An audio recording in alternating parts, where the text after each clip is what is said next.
FaZe, who I consider the biggest streaming group in the world, is officially over. And I'm going to say this, man. One of the reasons why they ended is quite possibly the most hilarious thing you've ever heard in your life. Not hilarious like ha ha, but hilarious like some people got some nerves, bro. If you were on Twitter yesterday, then your timeline looked like this, where you had some notable FaZe members like Silky, Ronaldo, Jason, where they posted that they have left FaZe Clan, but them posting left FaZe Clan and only that also turned into a meme, and you had other people just doing it just because. Plagueboy Max left FaZe back in August, so he wasn't part of this new FaZe breakup. However, he still went on stream that night before anybody else. So I don't think any other FaZe members have spoken about this, but Max went on stream and he broke down why he left FaZe and what he feels like is wrong with FaZe and why he feels like everybody left. And reasons that he brought on was, FaZe is controlling. They kind of control every aspect of your life. He spoke on certain situations where FaZe introduced him to a manager, and then FaZe made him fire the manager if he wanted to stay in FaZe, things of that sort. Now, I consider Plagueboy Max leaving FaZe as the beginning of the end. How much control do we have here, and how much control do they have over us? Move into January. Y'all know I started 365. Someone at FaZe had introduced me to my old manager, Brandon. Shout out, Brandon. Was working with Brandon from about November to January.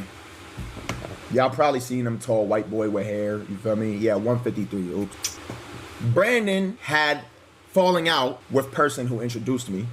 And person who introduced me tells me, according to my assistant and my creative director at the time, who were sitting in on all calls because they're on my team, tell me I have to fire my manager and get rid of him, or I can't be here, when they're the person who introduced me.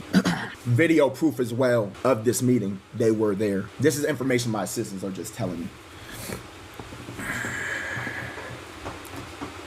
After that happens, I stayed. Shout out to Brandon. He just wanted the best for me, wanted me to be as good as I could possibly be. We're still cool. I got introduced to a new manager, as y'all know.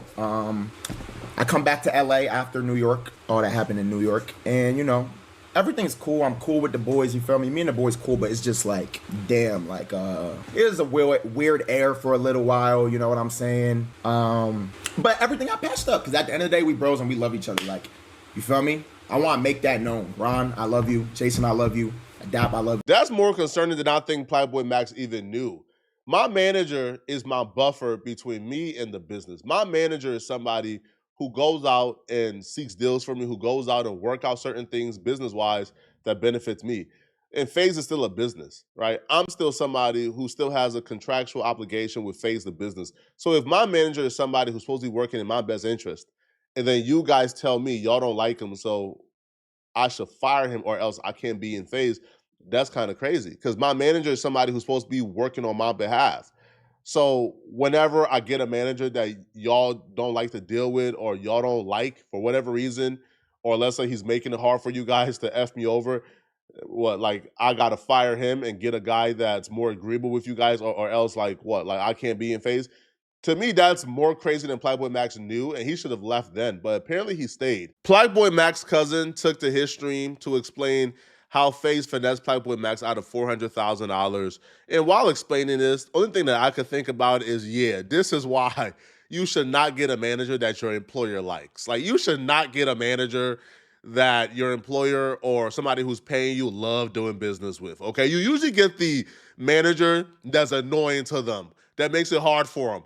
Because, of course, they wanted Plagueboy Max to change manager, right? So they could finesse him more, right? They could finesse him easier. You see how Max is a partner of Spotify, right? He did not have that sponsorship at first. FaZe did. And this is how it happened. They redid Max's house, right? Redid his shit. And they're like, yo, can we put up the Spotify shit for this video? It's sponsored. Max is like, yeah, whatever, that's cool. After the video, I'm like, yo, take that shit down. You're not getting paid, nigga. These niggas start saying, nah, this shit hard as fuck, bro. Like, that shit just look good and make it official, bro, to Spotify, da-da-da. This shit look official. I'm looking at this nigga. And this is where I'm like, how does Max have ego? Because this nigga like, yeah, this shit is a little hard. This is official. How does a nigga I'm like, gang, you're Plagueboy Max. You can get that yourself. And if you want to split it, that's cool. What the fuck? So this is where we end up taking it down. Little do we know they're selling his identity without letting him know.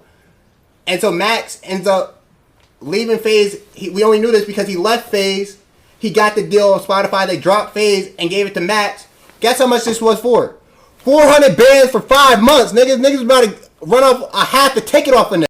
Half the ticket off of nigga. Chat, just so this makes sense, imagine LeBron James and the Lakers working together and the Lakers take all the money from a commercial with Beats. Imagine LeBron is wearing a Lakers jersey, and he's wearing his Beats. And so LeBron and the Lakers are like, okay, we'll break this off, but da-da-da-da-da. Imagine the Lakers take all the money, LeBron gets nothing. What the? Now, he don't even understand that's exactly what happens in the NBA. And that's why we say even though people like LeBron James and Steph Curry gets paid almost $100 million a year, they're still underpaid. LeBron James don't get paid when the NBA put those sponsorships and on their jerseys, they don't get paid at all, right? When a team put the sponsors on those jerseys, they don't get paid. But now I'm usually not a fan, to be honest. I'm not usually a fan of this, of the broke family members coming online to discuss business, all right? Or when the broke family members want to input their opinions when it comes to business, right? I'm usually not a fan of it, all right? But in this case, he's 100% right. Y'all gotta understand contextually, this was around the time where Playboi Max was doing these in the booth streams with the biggest artists in the world. This is when Pink Dreads was popping. Playboi Max at that time had the hottest music show on the planet. You think a DSP like Spotify wasn't rushing to their desk asking Playboi Max, whatever you need, bro, we got you. Let's get a sponsorship going on before another DSP come and get you? Of course they were. Max didn't need FaZe. FaZe got that deal that was a Playboi Max deal, and they ate off the deal, and they told Playboi Max, you should keep it up because it just looks cool. Nah, that right there is what you call corporate finesse, which is why, bro, you gotta have a manager who's on their behinds and don't let them get a good night rest ever. Because these corporate monsters only get a good night rest when they in your pockets finessing you, bruh. That's it. But Playboi Max stayed through it all. He stayed when they finessed him. He stayed when they made him fire his manager. He stayed. But he ultimately left, and the straw that broke the camel's back was apparently when FaZe Banks, who is, I guess, the owner of FaZe, when he called Playboi Max the N-word. Now, I believe when Playboi Max left, that right there gave everybody else their escape route. Once Playboi Max left, that's when I consider FaZe over. Even though they went on to have success, I think when Max left, that's when everybody else was saying, okay, I'm going to be leaving soon. It's just a matter of time. But so the beginning to the end all started over the N-word. Max and Banks got in an argument, a crazy argument. They hang up. He calls other FaZe members and says, "F this nigga. F this nigga." He says, "F this nigga." That was his last straw of like, oh nah, because now it's like, gang, you overly playing with me. And it gets worse. This nigga, it's called, when Max left, he called him like, yo, bro, why you leaving? Why you leaving? He would give him all the reason. He's like, yo, bro, the last reason for real was, you called me a nigga. You know what this response was like? Who said that? Who said that? Who said that? What? And he's like, bro, it doesn't matter. It doesn't matter. I know you said that shit. I know you said that shit. He's like, bro, I was angry, but keep it a buck, bro. That's not the reason you left FaZe. Keep it a buck. Don't put that on me, bro. You know I'm going through a lot, bro. You know I love you. You're going through a lot. I'm going through a lot. Don't put that on me, bro.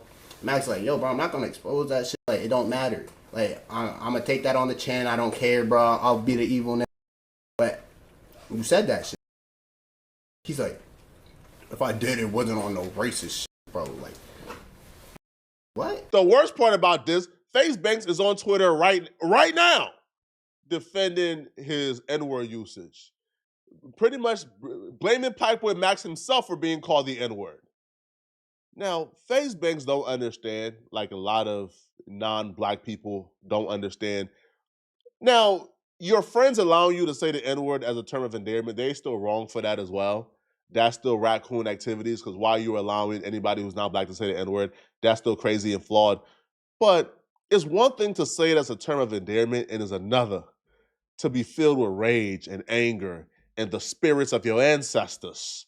And you pick up that phone and you call that black man a N-word, bro. F that up.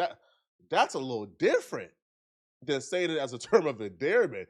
And you can see how they may allow you to say it as a term of endearment around them, and then once you cross that line, you can never come around them again. You understand that. Obviously, you don't understand it, because FaZe Banks will take to his Twitter, instead of taking accountability, he decided he was going to expose private messages and DMs from Blackboy Max talking about other popular streamers in an attempt to destroy him and ruin him. And then he continued to blame Blackboy Max for him calling him the N-word, which is just crazy. Proving everything that I said 100% right yesterday. This streamer brain is real. They are actors. And he jumped on this opportunity not because he cares about anything that I've done or cares about anything that I've said.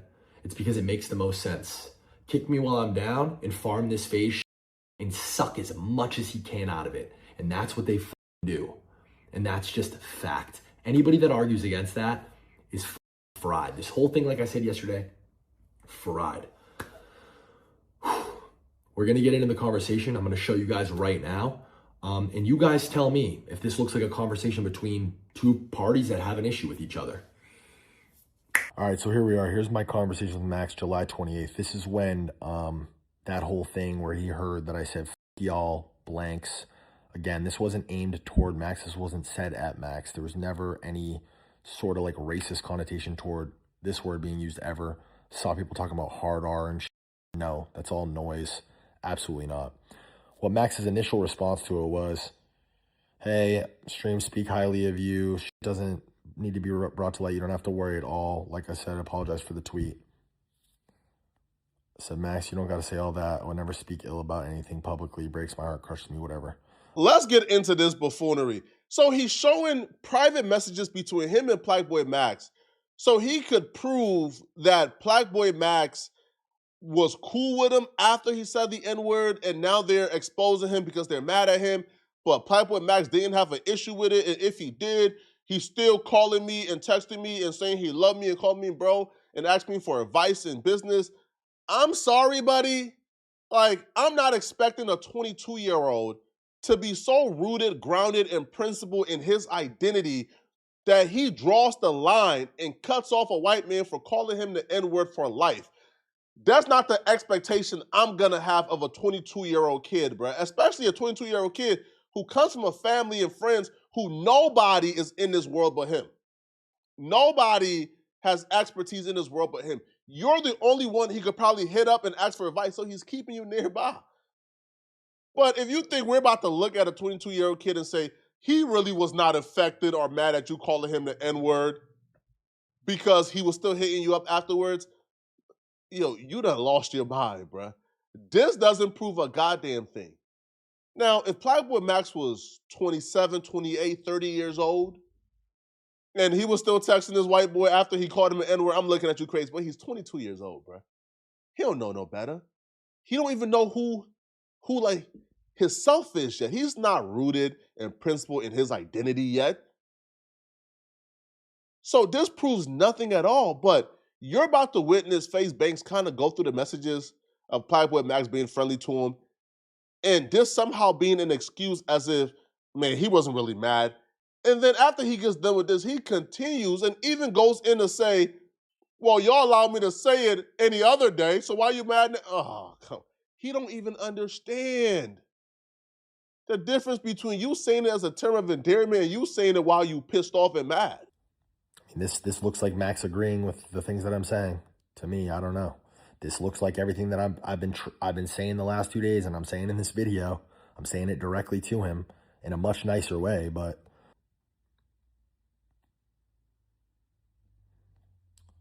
right here we go. Like, I fucked up this whole FaZe everything. Damn.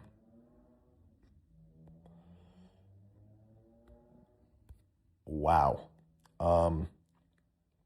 Talked to them before the subathon. Want me back. They didn't want him back, like I said. Still cool with everybody. more than anything. I dead miss working with you and Ray. And like I said, the N-word and contract shit threw me off bad, bro, but I'm past that. And we talked about it, so I don't give a His words, not mine. His words, not mine. Yeah, Max, I don't know. You guys tell me. It doesn't seem like me and Max have a problem. It doesn't seem like we've really had any sort of real issues in the last 5 months. It doesn't seem like I've done anything but try to help the kid. And I'm not just going out of my way and randomly offering him my opinions and my advice. He's asking for them. And he's treating me like a mentor. And he's confiding in me about things. So you guys tell me, like, this awful, terrible monster of a person who took all this shit from him and you know, like, it's insane. And Max, as it goes for this word that I said, first of all, I didn't say this targeted toward you. This wasn't said in any sort of racist connotation. I said this word in an emotional response, and I said, all y'all blanks. And it's a mistake, and I'm a 34-year-old man-child, and I have many, many flaws, and I'm an idiot for saying that. But bro, stand on. If you really have a problem with that, then why has it not been a problem for the last 5 months? If you really have a problem with that, why have you told me multiple times I don't have a problem with that? We're good. If you really have a problem with that, and I could say this, Ron last subathon said it, muted his mic and said it. The chat laughed, and everybody told him to say it, and he said it. Lacey has admitted to saying it publicly. You know this. Now you snitching on the other white boys around you who say the N-word too. Playboy Max being 22 years old and feeling comfortable in allowing his friends to say the N-word and giving them a pass doesn't negate or doesn't take away from the fact that he's allowed to wake up one day and say, hold on. We're all not saying it and laughing together. No, y'all saying it and laughing at me. Now, hold on. It's not right when y'all say it. I don't like that. It don't feel good when you get really mad and say F you as a white man. No, I don't like that. He's allowed to have that change of mind. He's allowed to grow up. He's allowed to be more rooted in his identity than he was at 22. Well, he's 22 years old right now, but he's allowed to grow. And it doesn't negate what you did to him. It doesn't take away what you said to him. But basically just going on like, as if this is like the super, I gotcha. I gotcha. No. Nobody is watching this or listening to this and thinking, man, Playboy Max is tripping for being mad right now at Banks for calling him. No. You can wake up at any point and be upset. So why isn't that a problem? Other members in FaZe have said it in the confines, behind the scenes, off cam, in the presence of other black creators and FaZe members. And this was never a problem. It's only a problem now because it's convenient for you and for this narrative to make me look like shit and to make you look right. And it's twisted, bro. And this is exactly what I was talking about yesterday as far as all this shit being fake. You guys can read those text messages between me and him and say that this isn't fake. It's the definition. It's the textbook definition of fake. And this is exactly what I was talking about. It's insane. Bro, in Vegas at a UFC event, I'm not going to name names. I'm not going to drag other people in. But Max's black manager at the time and other members in FaZe, black ones included, told me to rip the word. They said, yo, we're going to keep it a buck. We need to hear you rip it. I said, really? I said it. Everybody laughed. And they were drinking, and it was an experience. We're building rapport, and we're letting our guards down, and we're being vulnerable. And this is what boys do. This is what actual friends do. And that's what I thought we were doing. I thought we were trying to form an actual relationship, an actual bond. I let my guard down. I said it. It wasn't a big deal then. You knew about this and have known about this. Because this might solve this issue. I got a question for the black old heads who watch this video, man, because this might solve this issue, okay? And if you're not a black OG, maybe you still want to answer, you can answer it. But this is mainly for the black old heads, the OGs, 40 plus years old watching this video, okay? Is the N-word pass a forever thing? Meaning, if you give the N-word pass once to your white homie, do your white homie then have the N-word pass in perpetuity? Or is it the N-word pass is a one-time usage, right? I always thought the N-word pass was a one-time usage. You get this pass on a drunk night, but when we sober up, you better not. You better not, man. I don't know, bro. Yo, I just feel like, yo, this is hilarious, man. Like, Banks don't understand why he can't say the N word in a fit of rage. Why him saying the N word in a fit of rage is different than him saying the N word as a term of endearment, or him saying the N word on a drunken night, all right, where they're telling him to say it. But y'all let me know in the comment section, what do you guys think, man, about the FaZe N word scandal tearing them apart, right? And being a reason why Playboy Max left and ultimately everything crumbled down. I'm gonna see you guys in this video. If you guys enjoyed this video and want to watch another good video, then click on this video here somewhere on my screen to find out how these gang members just made a really big mistake on the LA-based No Jumper podcast that could get them locked up. Okay, I'm gonna see you guys in this video somewhere on my screen. If you enjoyed this video, liking and subscribing is cool, but please send a hype up this video, man, to spread the reach. All right, I'll really appreciate it if you can send a hype. I'm gonna see you guys in the next video. I'm out of here, folks. Peace.